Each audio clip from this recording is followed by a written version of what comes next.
couple tip away on each other.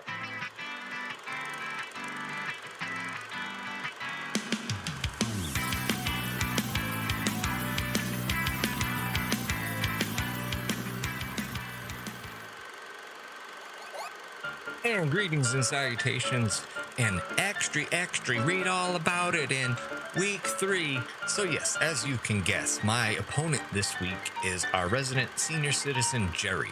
So as you can tell, I've made everything in the video slightly more familiar to him, with the old-timey stuff, because you know nothing spooks old white guys more than, you know, the technology, or Cardi. Okay, so before we get too far into this, Jerry, can you even see this? Can you see me? You need to go put your little glasses on. If you need to, go ahead. I'll give you a chance. If you want, I could just zoom in on the fucking video. If you'd like me to do that, I could put a fucking eye chart up. You want to do an eye test right now, just real quick? Because I'm gonna need you to be able to read the background. Because yes, this is the scoreboard from our championship when I demolished you in my glorious year of trading a paperclip to a championship.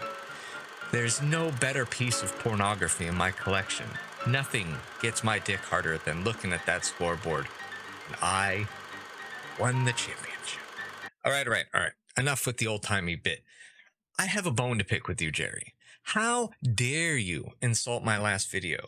You can call me fat, you can call me ugly, you can call me a cripple, but do not insult the comedy gold that are these videos. First of all, I didn't realize I was in the presence of a comedy professor. I'm sorry, I didn't realize you used to write for Carson.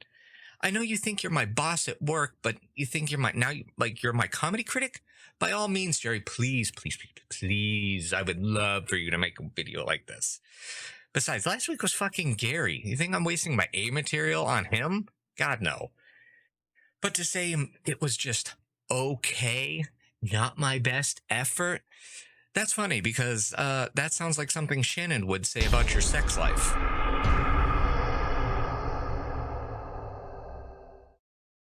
But hell, I've been doing these videos for a couple of years now. There's only so many ways I can call you guys retarded homos. I mean, hell, I'm outsourcing my jokes to Dallas. You think I'm doing that because he's funny?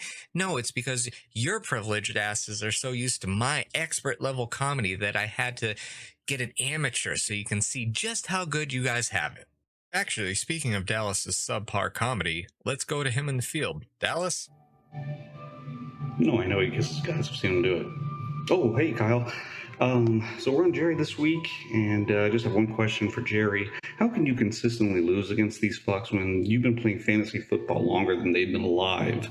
I mean, does your asshole pucker in preparation for Kyle's team to fuck yours right up at shitholster?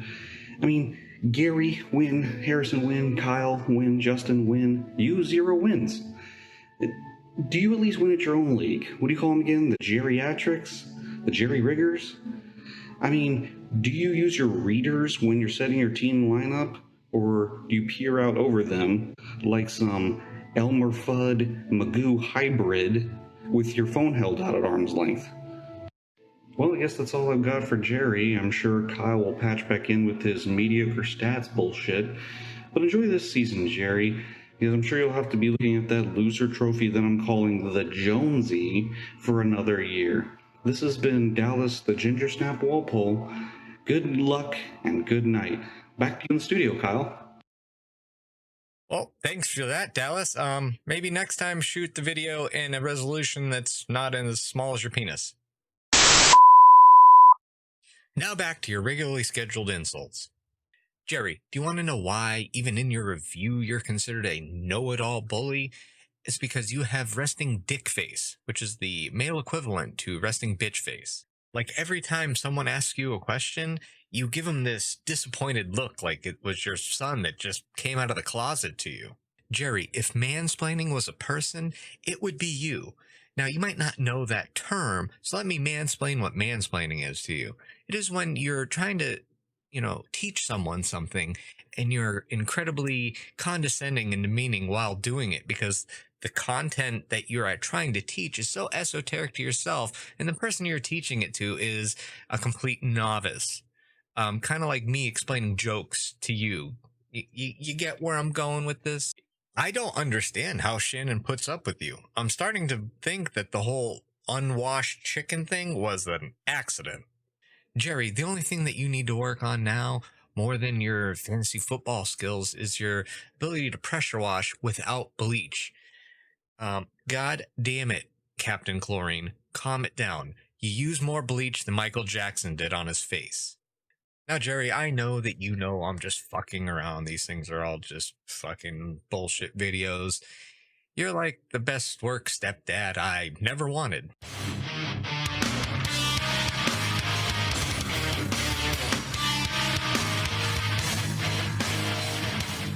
All right, welcome to the new segment, Trade Talk. Apparently, we need to have this talk. Because we just got like 3 trades, so I figured we'll talk them out. Also, it's a hot, topic issue there in the chat. So I figured as commish, I would share my stance on trades. Trades will always be approved as long as there's not collusion. I don't care if it's trade rape. That's fantasy football. You trade rape. Also, it's kind of like the real NFL. Do you think if the Saints traded Michael Thomas to the Chiefs, that would be a fair trade? I mean, I don't know what the other piece would be, but a lot of people wouldn't be happy about it. Most of the league, in fact, especially the people in that division. But then again, hey, he's hurt right now. You never know. Maybe the dude's washed. Maybe he's done. I don't know. You never know. That's why you buy low and sell high. You treat the players like stocks, because you never know. It's what if Alvin traded Saquon week 1? Everybody probably would have thought he was retarded, but it would have turned out to his benefit if he had. He could have gotten Lord knows what for that. So that's why trading, buying low, sell high is an advantageous practice. It's smart, it's strategy, not autism. But anyways, when you see trades like this, even though they are old, but this still makes you think about the person's character when you see these kind of trades, especially the abundance of them. Trying to trade Kareem Hunt, which this is a couple years ago, at his like super prime, still on the Chiefs. So 1, 2, 3, and we can go to the next page. Again, there's a lot going on. So when you see that many of them, generally, you kind of get typecasted. Is it right? No, but that's kind of what happens. Anyways, let's get away from the negative of that nonsense and go to this year's trades. So we just got Devontae Parker. For whatever reason, they're in 2 separate trades. So basically, Justin is going to get Jerry Jeudy, Pittsburgh defense, for Devontae Parker, Buffalo, and Arizona. Hey, whatever you want to do, Gary, you do you. Justin was smart playing the Dolphins card to Gary. Then also we have the somewhat more meaningful trade of number 1 and number 2 quarterbacks off the board. So Harrison now has Patrick Mahomes instead of Lamar Jackson. Big change there. Plus some other random little pieces. I mean, Robbie Anderson's doing all right. Alshon has the opportunity to come back and do something. Who knows? Fuck the Eagles. And Marquise Brown. Okay. Maybe Mahomes will get played now. Who knows? So there's trades.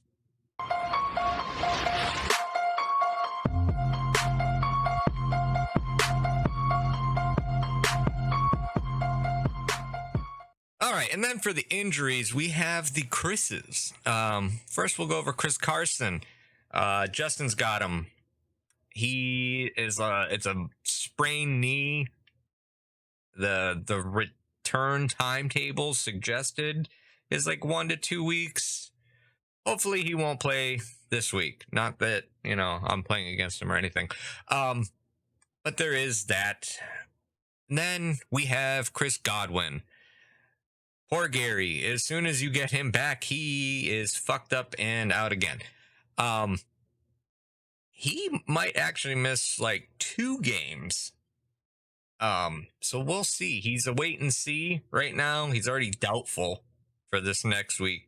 But then they have the Thursday game, so that kind of fucks him up for even week 5. So we'll see what happens. Yeah, sorry, Gary. Not really.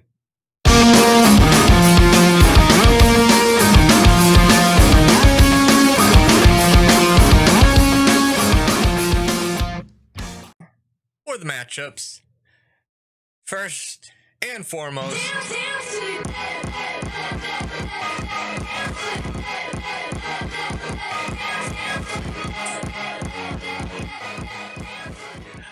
oh yeah, I beat Papa Jerry.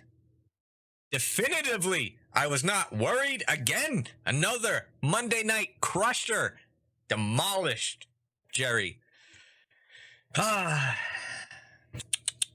Poor Jerry. And I even gave you a freebie. I didn't play Cup. I knew it. I was like, nah, I'll give Jerry a chance.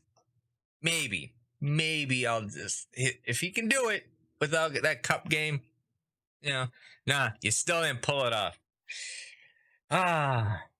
Sorry, not sorry, Papa Jerry. Next, Gary fucking beat Harrison. Like, that's hard to do. All in all, like, it really, like, Harrison actually had a fucking chance at this, but Russell Wilson and Kamara are the big fucking things right there. Harrison might have been able to do it if he had some other bench. I'm not mathing that, but there is that slight possibility that he could have. Team Washington, Justin, and Joseph, big surprise there. He beat Joseph. Fournette still giving you trouble. Feels bad.